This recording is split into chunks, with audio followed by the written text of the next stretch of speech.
우리 한국교회는 전통적으로 5월 둘째 주일에 어버이 주일로 지키고 있습니다.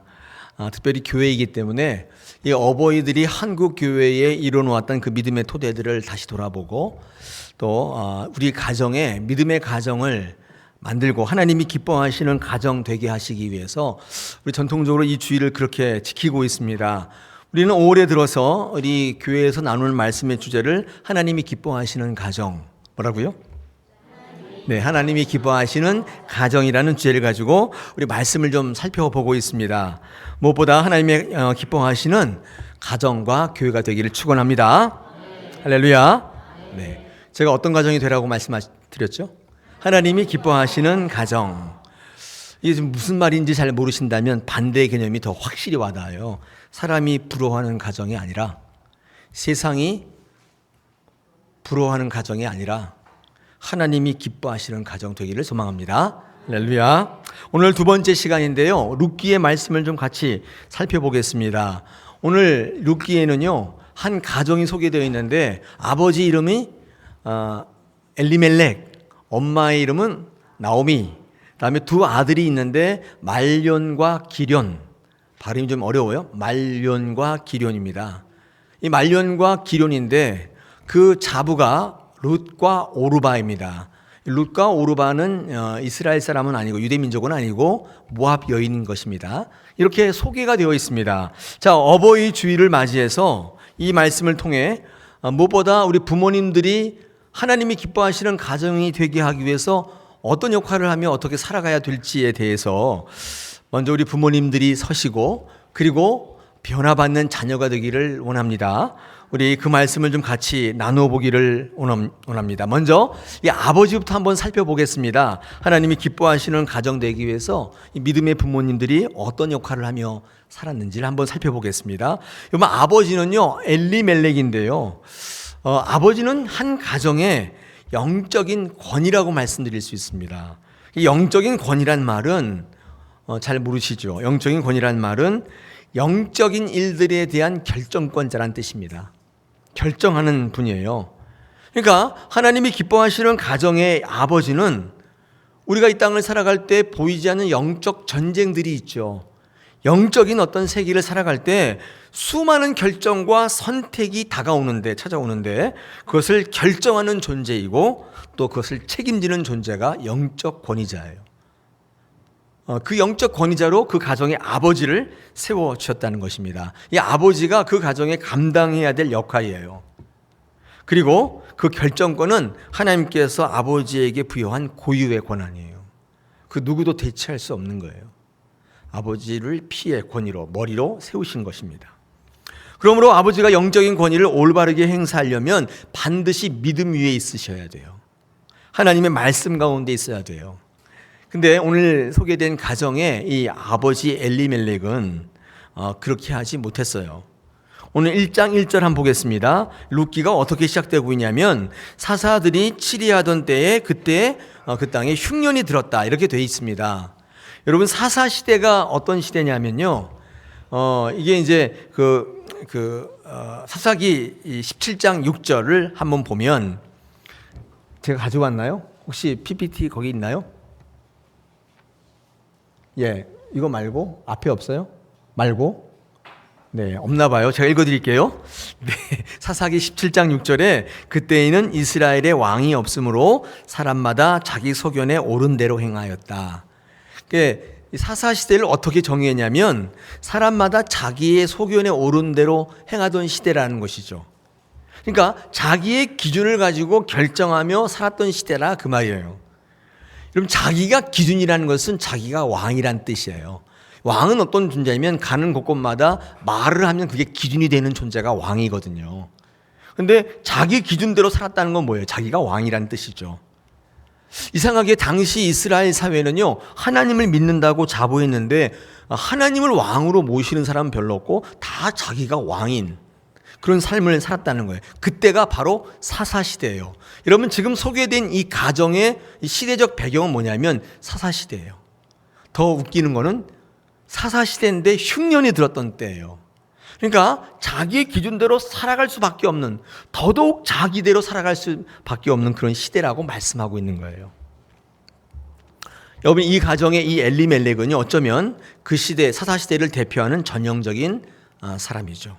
또한 지금 우리가 살고 있는 이 시대를요, 새로운 사사시대라고 하는데 다 자기 기준 갖고 살잖아요. 이 시대의 한 가정의 전형적인 모습일지 모르겠습니다. 하나님의 뜻대로 결정하는 게 아니라 자기의 뜻대로 결정하며 살아가는 한 가장.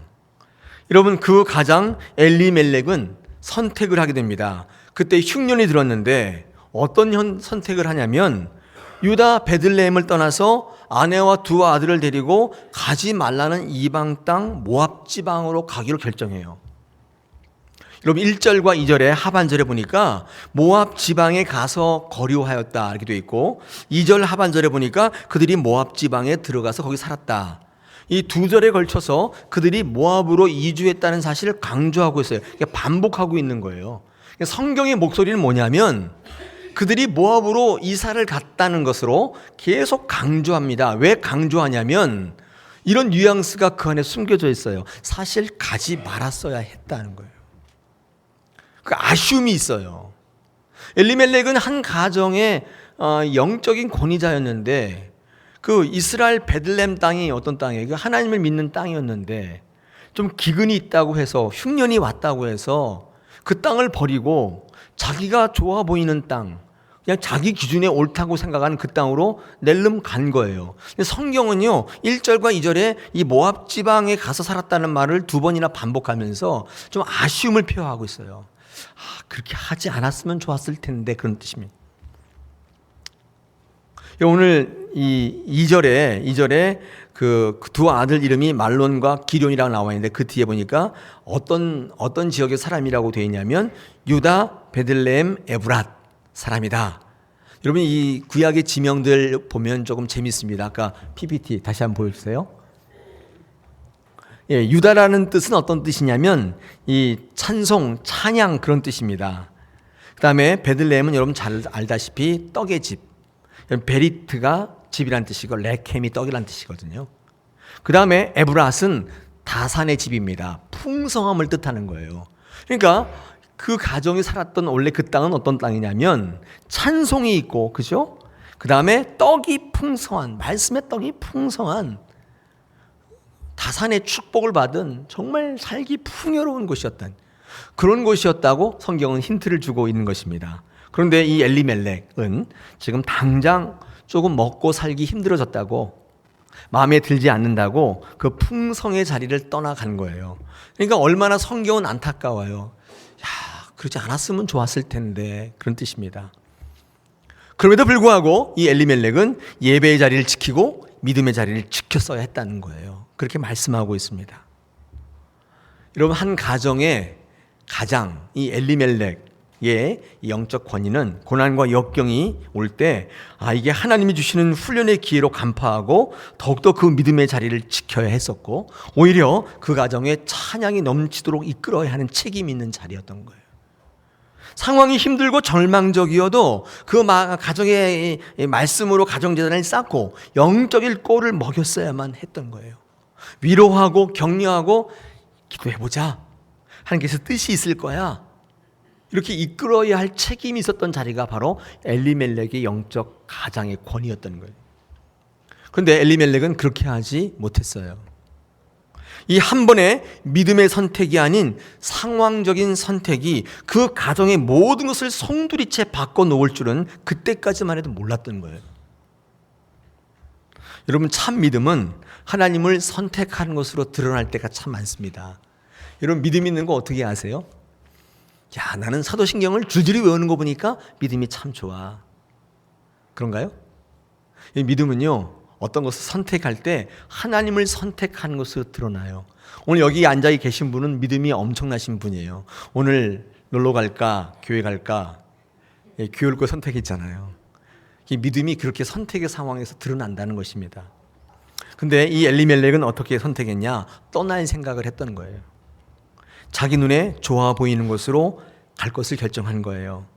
조금 살기 어렵다고, 마음에 들지 않는다고. 여러분, 이것이 그 가정이 쓰러지게 된 결정적인 이유였어요. 자, 오늘 일부 예배 때 청년들에게 그렇게 얘기했습니다. 예배의 자리를 떠나기로 이제부터는 예배하지 않기로 결정한 것만큼 어리석은 결정은 없습니다. 우리가 세상에서 어떤 걸 결정할 때 가장 어리석은 결정, 내가 이제부터 예배하지 않겠다, 이 결정이에요. 왜 그런 줄 아세요?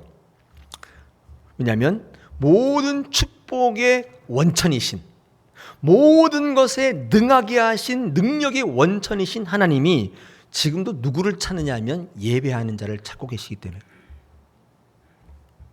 요한복음 4장 23절, 아버지께 참되게 예배하는 자들은 영과 진리로 예배할 때가 오나니 곧 이때라. 아버지께서는 자기에게 이렇게 예배하는 자들을 찾으신다.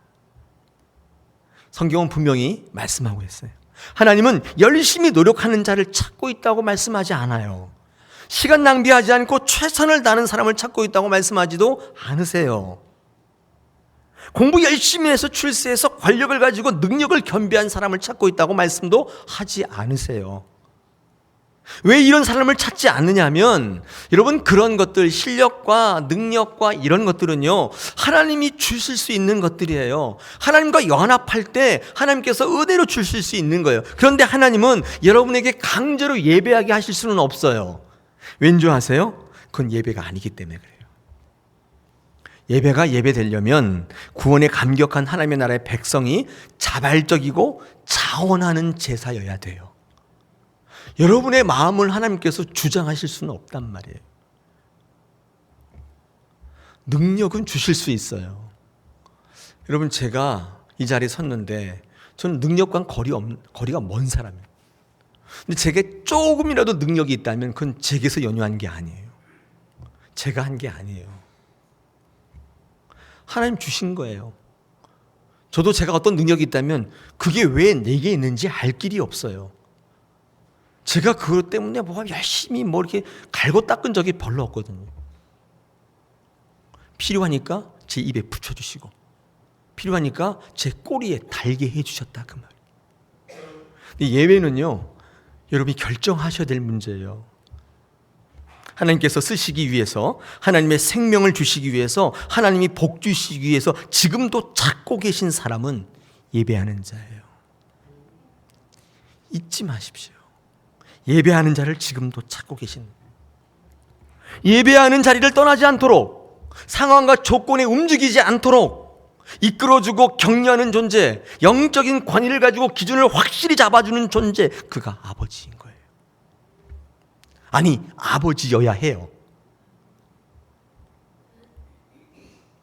그런데 이 엘리멜렉은 영적인 눈이 어두워졌어요. 아마도 이 말씀의 자리가 풍성한 자리인데 아마 예배하지 않고 세상에 밝았던 모양입니다. 자기 기준을 가지고 살아가는 시대에 부합한 인물이었던 것 같아요. 이 엘리멜렉이 영적인 어두운 눈이 있어가지고 선택한 곳이 어떤 거냐? 선택한 것은 모압이었습니다. 그 땅은 하나님께서 믿음의 백성들이 넘어질까봐 조심하라고 경계하라고 말씀했던 땅인데 엉뚱하게 그 땅을 선택한 거예요. 왜 선택했겠어요? 세상의 목소리를 들어보니, 신문을 보니, 잘 사는 친구들의 말을 들어보니 거기가 괜찮다는 거예요. 투자할 만하다는 거예요. 하나님 말씀 보지 않고, 하나님이 그 인생 가운데 이야기하는 목소리 듣지 않고 사람의 목소리 듣고 아마 거기를 결정한 것 같아요. 거기서 귀하디 귀한 두 아들이 죽습니다. 뿐만 아니라 희망이라고 생각했던 그 모압 땅에서 자기 자신도 죽습니다. 모두가 그 땅에서 죽게 돼요. 제가 엘리멜렉을 지금 탓하는 건 아니지만 이 어버이 주일에 우리 부모들이 한번 생각해 봐야 될 대목이, 특히 아버지들, 영적인 권위로 피로 세우신 아버지들, 여러분의 선택으로 다 죽을 수 있어요.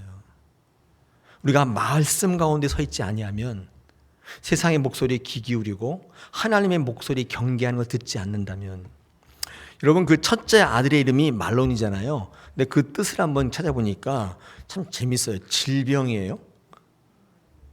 그죠? 거기에 나와요. 그죠? 거기도 있어요. 질병이라고 되어 있습니다. 그죠? 네.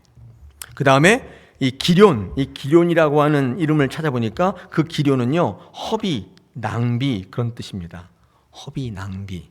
그래서 제가 그 뜻을 이렇게 추정해서 그 두 아들이 모압 당에 죽었는데 어떻게 죽었는가를 한번 생각해 보니까 첫째 아들은 아마 병들어 죽었을 것 같고 둘째 아들은 허랑방탕한 생활하다가 아마 객사하지 않았는가.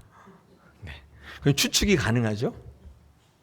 여러분, 예배의 자리를 떠나고 믿음의 자리를 떠나고 하나님을 떠나기로 결정한 이 엘리멜렉, 영적 가장, 이 권위를 가진 가장의 이 같은 엉뚱한 결정은 사실 왜 했겠냐? 결국 더 좋은 삶을 위해서, 아들들을 더 좋은 조건에서 교육시키기 위해서, 또 아내를 더 행복해 해주려고 한 선택이었지만 결국 그 아내와 두 며느리를 과부로 만들고야 말하는 것이 오히려 안 좋게 만들었어요.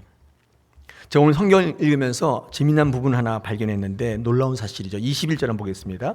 21절에 보니까 이렇게 시작하고 있죠.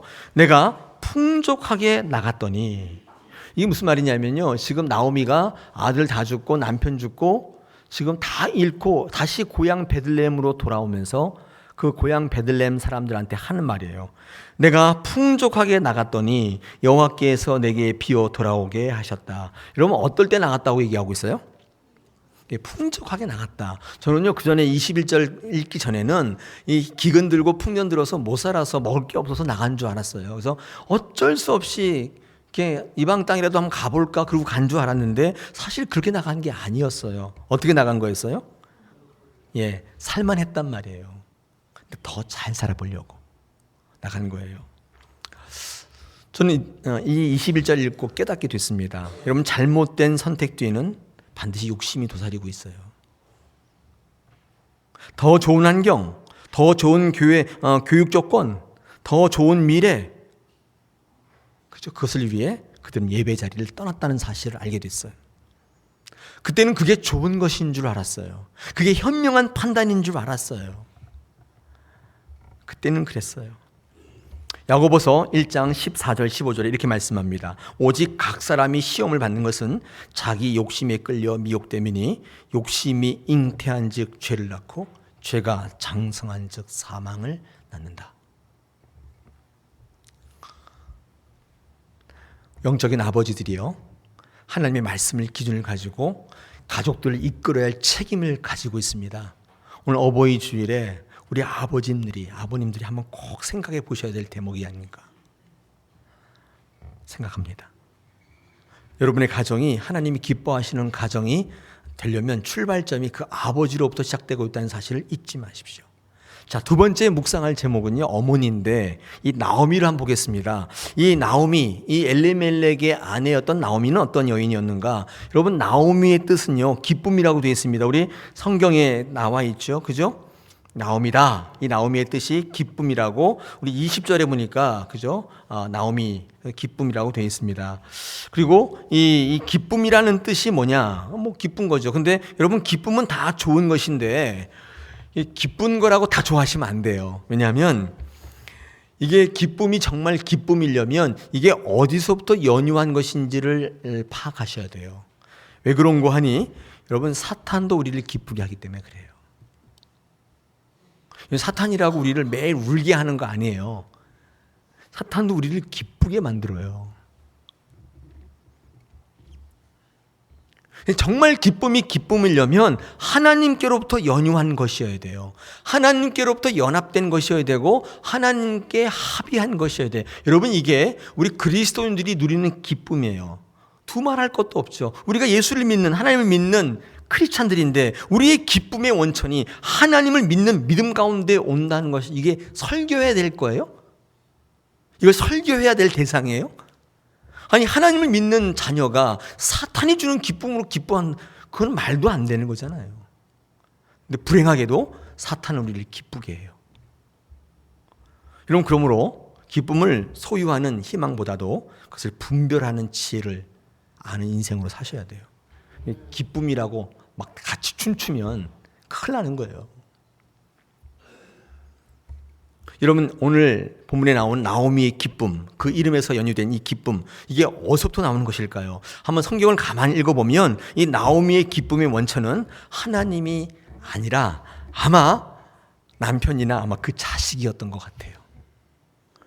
나오미가 기쁨으로 삼는 것은 하나님께로 연유된 게 아니라 사람이었어요.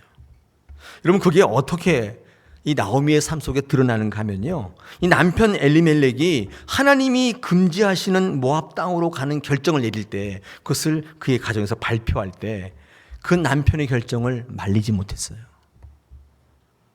왜 그랬을까요? 남편이 기쁨이었기 때문에. 그 일로 인하여 남편과 불화할까 봐, 그 일로 인하여 남편이 나를 버릴까 봐 적극적으로 막지를 못했어요. 말리지 못했어요. 여러분, 그런 남편이 죽었을 때 빨리 깨달아야 했는데 깨닫지를 못했어요. 이제 그 기쁨이 아들로 옮겨진 거예요. 남편이 죽자 아들을 기쁨 삼아 살게 되었습니다. 그래서 아들에게 끌려다니는 어머니가 되는 거예요. 그 두 아들이 이방 여인과 결혼하겠다고 했을 때에도 그를 적극적으로 말리지 못했어요. 왜요? 그 아들이 기쁨이고 그 아들이 우상이었던 거예요. 그 아들이 나를 떠날까 봐, 그 아들이 잘못될까 봐 적극적으로 만류하지 못했습니다. 여러분, 하나님을 기쁘시게 하는 가정을 세우려면 그 가정 속의 어머니의 역할은 충고와 조언의 어머니로 서셔야 돼요. 아버지는 영적인 권위를 가지고 올바른 방향을 제시해야 한다면 어머니는 충고와 조언의 역할을 감당하셔야 돼요. 엘리멜렉이 영적인 권위로 올바른 선택을 못했듯이 나오미는 영적인 충고와 조언의 역할을 제대로 하지 못했어요. 이게 나오미의 문제였던 거예요. 제가 이렇게 살아보니까 영적인 권위를 행사하는 것도 굉장히 중요한데 결정하는 사람도 중요하지 않습니까? 근데 더 중요한 건 뭐냐면 그 영적인 결정을 조언하고 충고하는 역할이 굉장히 중요해요. 굉장히 중요해요. 여러분, 조선시대 때 사관원이라는 게 있죠. 사관원. 들어보셨어요? 사간원. 이 왕 옆에 두는 하나의 어떤 기구였는데 왕이 어떤 결정을 할 때 이 사간원의 이 간원들이 와가지고 조언합니다. 전하, 그거 아닌 것 같습니다. 그러면 전하가 뭐라 그래요? 네가 어디 감히 나의 길을 막느냐? 죽여 주옵소서. 목숨 걸어야 돼요. 목 내놔야 돼요. 전하, 죽여, 소신을 죽여 주옵소서. 그러면 왕의 이 결정을 뒤집는 거예요. 유일하게 왕의 결정을 뒤집는 기관이 사관원이었어요. 왕은 어떤 권위를 가지고 국사를 결정하는데 여러분, 그 잘못된 결정을 뒤집는 역할을 하는 게 사관원. 그래서 많은 권력가들이 여기를 장악하기 위해서 권모와 술수를 다서잖아요. 그 간원들을 매수하기 위해서. 왕이 왕되게 했던 결정적 역할, 여러분 이것은 권위이기도 하지만 그것을 충고하고 조언하는 데 있었어요. 여러분, 어머니 역할이 얼마나 중요한지 몰라요. 아버지는 조금 아닌 것 같아요. 저도 아버지인데 이게 권위를 주셨는데 아무튼 이렇게 바람이 많이 들어가요. 아버지들은 때로는 잘못된 결정을 하고 때로는 넘어질 때가 참 많은데 그래도 우리가 서는 이유는 그 가정의 어머니들 때문이에요. 어머니들은 정신 차리고 있는, 여보 그렇게 하면 안 될 것 같아. 내가 기도할 때 하나님께서 그렇게 하지 않는 게 좋다고 말씀하셔. 그렇죠? 이거 들으니까 어떤 생각 나요? 빌라도가 예수님을 죽이려는 판결할 때 전가리하여 빌라도의 아내한테 뭐라고 전가리 와요? 어젯밤에 꿈을 꿨는데 아주 안 좋다. 여보 그거 안 하는 게 좋겠다. 충고하잖아요. 근데 이 어리석은 가장 빌라도는 손 씻으면서 그냥 판결해요. 우리 어머니들이요, 어버이날 여러분이 함께 주신 권위, 영적 권위는 충고와 조언이에요. 여러분 가정을 한번 살펴보십시오. 우리 다사랑교회 사랑하는 어머니들이요, 우리 교회를 보시고 충고하셔야 돼요. 조언하셔야 돼요. 제가 잘못된 결정을 할 때, 여러분 많은 사람들이 잘못된 결정으로 상처받고 아파할 때 가만히 계시면 안 돼요. 영적인 직무유기인 거예요. 여러분, 그런 가정의 교회가 절대로 하나님이 기뻐하시는 교회가 가정이 될 수 없어요. 우리 교회가 하나님이 기뻐하시지 않는다면 이유는 한 가지예요. 영적인 권위로 잘못된 길을 선택했던 거예요. 두 번째는 조언과 충고를 하지 않았던 거예요. 그냥 뒷짐 주고 계셨던 거예요. 나 일 아니니까. 아닌가요? 오늘 이 어버이 줄입니다. 우리 각 가정의 어버이들에게도 주시는 말씀이지만 이 교회의 영적 권위와 영적인 조언과 충고자들에게 주는 말씀이라고 생각됩니다. 여러분, 나오미는 남편에 이어서 두 아들마저 세상을 떠나보냈습니다. 기쁨의 근원이 사라져버렸어요. 그 이름을 뭐로 바꾸라? 네, 우리 20절에 보니까 나오미라고 부르지 말고 나를 마라라 부르라. 이 마라의 뜻이 뭐예요? 고통이에요. 괴로움이에요. 바뀐 거야, 인생이. 왜 그렇게 됐느냐? 여러분, 기쁨의 원천을 사라지는 것에 두었기 때문에 그렇습니다. 여러분, 이것이 나오미만의 문제인가? 그렇지 않아요. 우리들의 문제이기도 한 것입니다. 여러분의 기쁨은 무엇 때문입니까? 한번 살펴보실 필요가 있어요. 돈이나 건강이나 출세나 자녀들이나 남편 때문입니까? 아내 때문입니까? 그렇다면 믿지 않는 분들과 뭐가 차이나요? 똑같아요. 그들과 예수 믿지 않는 분들과 기쁨의 원천이 똑같다면 뭐가 달라요? 다른 게 있다면 그들은 세상 속에 있고 여러분 여기 앉아 있는 거, 그거 하나 다른 거죠. 여러분, 왜 그것들이 기쁨의 근원이 될 수 없는가? 이유는 한 가지입니다. 변하는 것들이에요. 사라지는 것들이에요. 없어지는 것들이라고요. 그것들에게 기쁨의 원천을 두면 그것이 사라지는 순간 여러분도 같이 사라질 거예요. 반드시 사라지게 돼 있어요. 그렇잖아요? 돈이 영원해요? 없다가도 있고 있다가도 없고. 여러분, 갈 때 돈 갖고 가는 게 아니에요. 사람 마찬가지예요. 가족이 너무 사랑스럽지만 참 애석한 거는 언젠가는 이별해야 돼요. 헤어져야 돼요. 혼자 가야 된단 말이에요. 거기다가 자기 기쁨의 원천을 두게 되면 여러분 반드시 사라지게 됩니다. 마라가 되는 거예요. 중요한 것은 여러분, 하나님만으로 기뻐할 수 있겠는가? 하나님만으로 기뻐할 수 있겠는가? 자녀들이 너무 귀엽잖아요. 여러분, 아내와 남편이 너무 사랑스럽지 않아요? 사라지는 것들이란 말이에요. 중요한 것은 이런 나오미의 변화인데요. 나오미가 두 아들 죽고 남편 죽고 그때야 비로소 하나님을 만나게 되어서 이 진정한 기쁨을 회복하게 돼요. 이 여성분들은 이래 참 위대한 것 같아요. 남자는 끝까지 이러고 죽었는데 여성은 그 고통 속에서 하나님을 만나게 되는 거예요. 여러분, 신앙의 가장 근본적인 변화가 뭔지 아세요? 이 신앙 중에 참 기쁨을 발견하는 거 있죠. 이게 얼마나 중요한 일인지 몰라요. 이게 없으면 신앙이 사실 시작되지 않은 것입니다. 이 나오미는 두 아들 죽고 남편 죽은 다음에 그 고통 속에서 뭘 발견하게 됐냐면 진정한 기쁨을 회복하게 되는 것입니다. 그 고통을 겪어보니까 남편도 의지할 대상이 못 되더라는 거예요. 자녀들도 내가 정성되이 키우고 양육할 대상이지 의지할 대상이 아니라는 것을 비로소 알게 된 거예요. 그래서 베들레헴으로 가기로 결정한 거예요. 여러분, 베들레헴으로 갈 필요는 없었습니다. 근데 이 베들레헴으로 가기로 결정한 대목은요, 이 나오미가 완전히 하나님의 기쁨을 발견하게 되었던 증거예요. 왜냐하면 왜 하필 베들레헴이냐? 이런 베들레헴으로 가면 어떤 일이 있을까? 오늘 성경 말씀에도 말합니다. 여기 뭐라고 되어 있냐면 가기로 결정했는데 사람들이 뭐라고 해요? 야, 이게 나오미냐? 그게 말하죠. 그죠? 우리 19절 하반절에 보니까 이가 나오미냐? 왜 나갈 때는 굉장히 위풍당당하게 나갔단 말이에요. 남편 데리고 두 아들 데리고 나갔는데 돌아올 때는 완전히 혼자 이상한 개만도 못하게 취급하는 모압 여인 하나를 데리고 왔단 말이에요.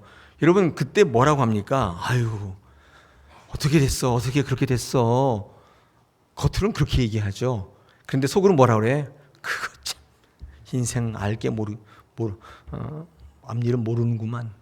저렇게 잘난 척 하더니만 다 쫄딱 망해가지고 저렇게 와. 야,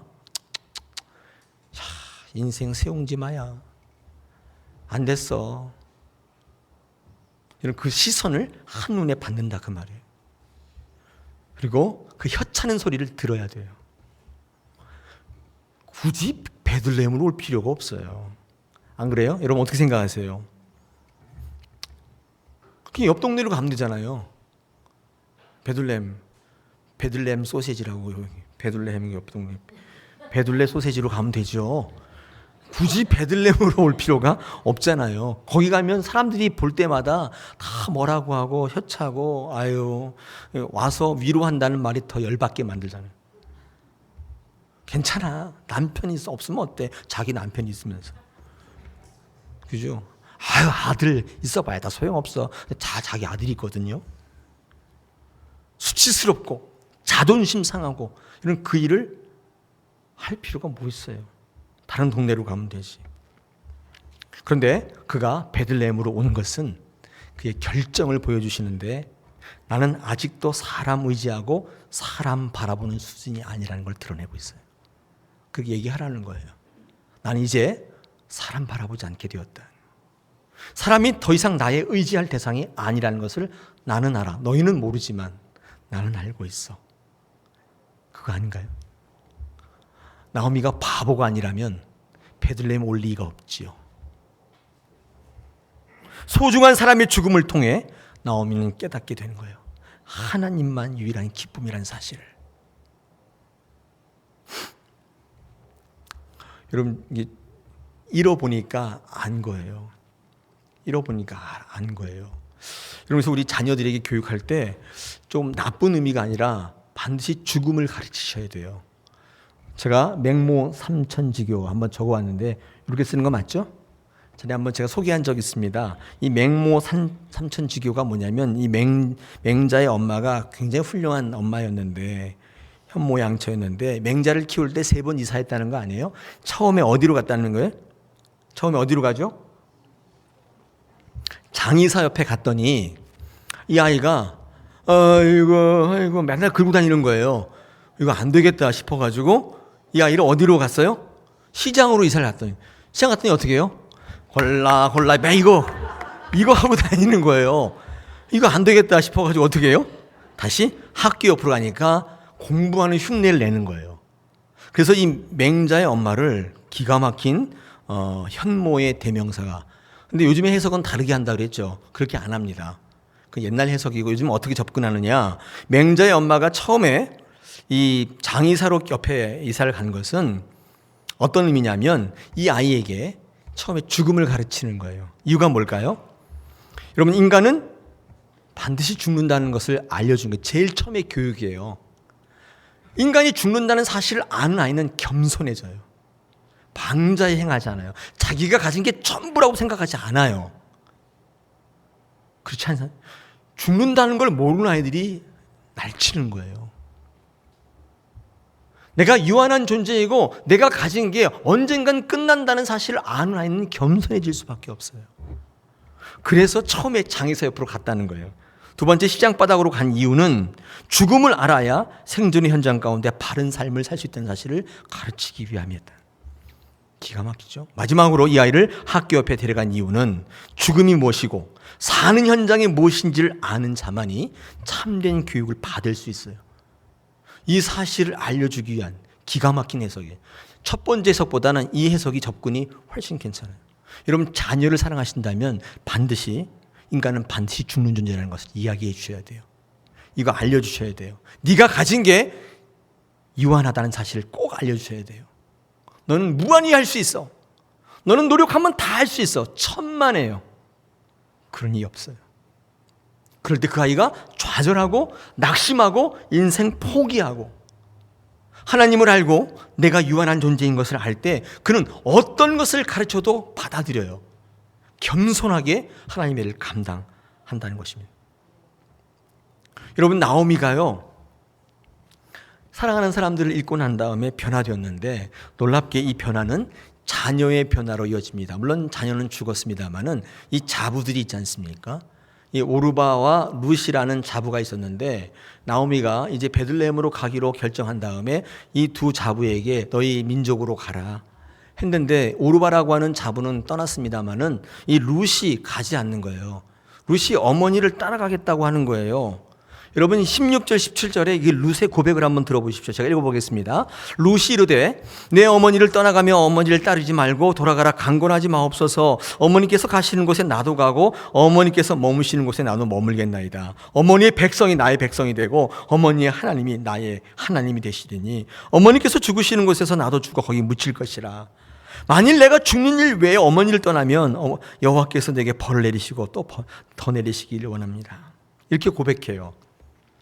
우리는요, 자녀들이 믿음 없다고 걱정이 태산이잖아요. 여러분, 근데 어머니의 믿음의 변화가 믿음의 자녀를 만들어내고 있다는 걸 우리가 볼 수 있죠. 여러분, 믿음의 자녀를 원한다면 여러분 바뀌셔야 돼요. 우리 아이가 하나님의 뜻대로 살기를 원한다면 여러분 예배의 모범을 보여주셔야 돼요. 주일만 되면 걸핏하면 놀러 가시고 친구 만나러 가시고 집안일 가시고 예배를 안 하시는데 여러분의 아이들이 예배하는 자가 되겠어요? 여러분 늘 담배 피시고 술 먹는데 여러분은 자녀라고 안 하겠어요? 여러분이 담배 피고 술 먹는 건 괜찮지만 여러분 어린 자녀가 요즘에는 초등학생들도 그런다는데 제가 깜짝 놀랐어요. 깜짝 놀랐어요. 왜요? 집에 냉장고 문 열면 거기 맥주가 가득하거든요. 아버지 집에서 맨날 담배 피시거든요. 그 아이가 중학교 때부터 초등학교 때 그 짓을 하는 거예요. 근데 뭐라고 할 수 있어요? 난 어른이니까 하고 너는 애니까 안 한다고 그렇게 얘기할 수 있어요?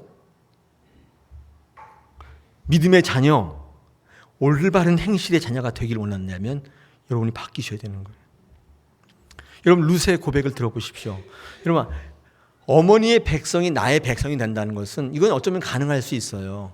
내가 개만도 취급받지 못하더라도 어머니 가시는 곳이라면 내가 유대 땅에 가겠습니다. 이거 결정할 수 있어요. 그 인격 가지고 결정할 수 있을 문제예요. 근데 어머니의 하나님이 나의 하나님, 이거는 다른 문제예요.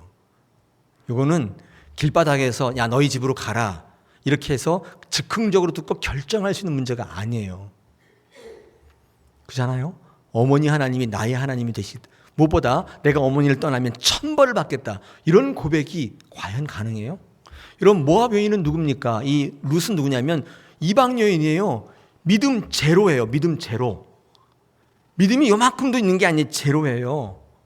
어떻게 이 여인의 입에서 이런 위대한 고백이며 위대한 변화를 우리가 들을 수 있겠냐는 거예요. 남편도 없어요.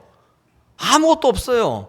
남남이에요. 나오미 시어머니는 남남이에요. 근데 어머니가 가시는 곳에 내가 묻히겠다. 어머니 백성이 나의 백성. 어머니의 하나님이 나의 하나님. 이건 놀라운 변화인 거예요.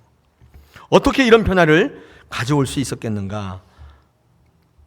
어떻게 가능했습니까? 두말할 필요 없죠. 이 시어머니가 보여주었던 아름다운 신앙의 모범이 결정적인 요인이었어요. 내용이 이런 거예요. 아들 죽고 남편 다 죽었는데 가만히 보니까 머리 싸매고 눕지 않더라는 거예요. 막 괴로워해서 인생 끝낼 것처럼 보였는데 그래서 어머니가 이렇게 뭐 천 같은 거 가지고 어디 들어가면 놀래가지고 따라가서 이렇게 봤단 말이에요. 목매일까 봐. 근데 그렇지 않더라는 거예요. 그거 가지고 세수하더라는 거예요. 이렇게. 네. 그렇죠? 룻이 이상한 거예요. 도대체 어머니가 믿는 하나님은 어떤 하나님이시길래 그렇게 애지중지 여기던 아들 다 죽고 남편 죽었는데 저렇게 아무 일 없듯이 살아갈 수 있을까? 무엇보다도 이제 이 며느리를 보내줄 때 있잖아요. 놀라는 거예요. 여러분 그 당시 며느리의 생사 여탈권은 시어머니가 지고 있어요. 남편 죽었다고 해서 집이 맘대로 가는 게 아니에요. 시어머니가 허락해야 가는 거예요. 근데 여러분 나오미 입장에서 그거 어려운 결정이었죠. 왜요? 지금 아무도 없잖아요. 베들레헴으로 돌아가면 빨래하고 밥하고 내가 다 해야 되잖아요. 늙은 나이에 지금은 할 수 있는데 더 늙어 보십시오. 못하죠. 못하면 누가 해줘요? 굶어 죽을 수밖에 없는 거예요. 그래서 남편 잃고 자식 잃으면 정말 불쌍한 자가 되는 거예요. 여러분 유대 사회에 그들을 보호하라고 말씀하고 있잖아요. 그럼에도 불구하고 나오미가 다 가라고 말하는 것을 보면서 도대체 저 어머니가 믿는 하나님은 어떤 하나님이시길래 저런 모습을 보이는가? 아무도 없는 상황. 그렇죠? 다 내가 해야 되는 상황인데 어떤 하나님이시길래 이 어려움 속에도 저런 결단을 하시나? 나를 생각해 주시나? 너희들 가서 인간답게 살아라고. 왜 그랬겠어요? 여러분 나오미의 변화는 진짜 나오미가 기쁨을 발견하는 것은 나의 고통을 통해서 다른 사람의 고통을 보는 변화로 드러났기 때문에. 내가 남편 없어 보니까 야 너희 젊은 것들이 얼마나 힘드냐. 너 나한테 와서 평생 빨래하고 밥하면서 내 수발 들으라고 하지 않고 가서 네 인생 찾으라. 이걸 보면서 룻이 확 바뀐 거예요. 아, 나도 저 어머니가 믿는 하나님을 믿고 싶다. 나도 유태인처럼 살고 싶다. 그가 믿는 하나님이 어떤 하나님이신가? 나도 그 하나님 믿고 싶다. 변화되지 않았겠어요? 여러분, 이런 나오미의 변화를 룻이 지켜보았죠. 여러분, 그래서 나오미의 모습을 보면서 룻은 생각했습니다. 이 어머니의 평안과 감사와 기쁨과 소망이 어디서부터 유래되는가? 우리 민족이 믿는 금오스 신을 믿는 여인들과는 달라도 너무 다르다. 시어머니가 믿는 하나님은 도대체 어떤 신인가? 충격받았어요. 그리고 이 나오미가 자기들을 이용해서 보상받으려고 하지 않는 모습을 보면서 결정하는 거예요. 어머니 하나님이 나의 하나님이 되실 것이다. 여러분, 자녀의 변화는 이와 같은 부모의 결정에 달려 있어요. 지금도 많은 룻과 같은 자녀들이 여러분을 지켜보고 있어요. 제가 신방 가보면 교회 안 다니는 자녀들이 하나같이 하는 말이 뭐냐면, 우리 어머니가 믿는 하나님은 안 믿는다. 우리 엄마가 믿는 하나님은 난 안 믿겠다. 그런 자녀를 여러 명 만났어요. 도대체 어떻게 하셨길래? 교회에서는 아주 인자한 권사님이고 집사님인데 집에 가서는 어떻게 했길래? 제가 모르는 모습이 또 있나요? 여러분, 목사님들이 정직하라고 설교하지 않습니까? 여러분들 그 30분 설교 듣는 것으로 여러분 바뀌어요? 우리들끼리니까 얘기 한번 해봐요. 문 닫으시고 밖에 소리 새가지 않게. 여러분, 제 설교 30분 들으면 변화돼요? 안 될 겁니다. 저는요, 여러분을 변화시키기 위해서 설교를 전하는 사람이기도 하지만 제 1차적인 목적은 선포하는 거예요. 여러분이 설교를 듣는 것은 총론일 뿐이에요. 설교 듣는다고 잘 되지 않습니다. 왜냐하면 이게 내 삶의 자리에 구체적이지 않기 때문에 그래요.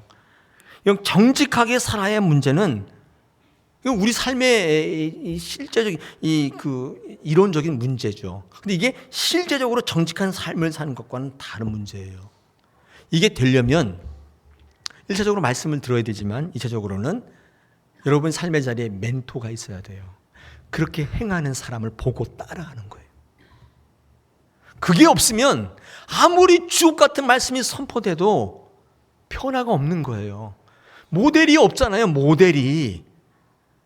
우리 교회에서 말씀이 선포되는데도 변화되지 않고 부흥되지 않는다면 모델이 없는 거예요. 저를 비롯해서 아무도 정직하게 올바르게 하나님의 말씀대로 살지 않는 거예요. 예배하는 삶을 살지 않는 거예요. 그러면 누가 예배하겠어요? 새 가족이 와서 예배 안 하게 돼요. 여러분, 오늘 어버이 줄입니다. 수많은 어버이들에게 자녀를 변화시키고 싶다면, 하나님이 기뻐하시는 교회와 가정을 만든다면 여러분이 그 길을 가라는 거예요. 여러분, 나오미 보십시오. 자기의 모든 권리를 내려놨어요. 자기가 밥하고 빨래하고 다 하겠다는 거예요. 너희는 너의 행복 찾아 가라.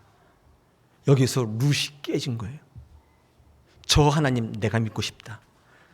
그 하나님이 나의 하나님이 될 거다. 할렐루야. 저는 다사랑교회 목사로서 여러분 성도님들에 대해서 기도하고 축복권을 가진 자로서 여러분에게 말씀드릴 수 있어요. 여러분 어르신들 공경해요. 이 격동의 세월을 잘 살아오셨어요. 그런데 앞으로는 정말 믿음의 멘토들로 서 계셔야 돼요. 어렵다고 예배의 자리 떠나지 마십시오. 사람 의지하고 사람의 기쁨을 삼지 마세요. 사람 바라보지 마세요. 반드시 넘어져요. 하나님께서 여러분의 가정, 여러분의 자녀를 어떻게 변화하실지를 향해서 달려나가셔야 돼요. 여러분, 이 이야기는 수천 년 전의 이야기가 아닙니다. 지금도 우리가 겪는 문제라고 생각됩니다. 사랑하는 어르신 여러분, 우리 어버이 여러분, 믿음의 조상이 되어 주십시오. 젊은 부모들이요, 여러분 자녀에게 믿음의 좋은 멘토가 되어 주십시오. 가정이 서고 교회가 설 줄로 믿습니다.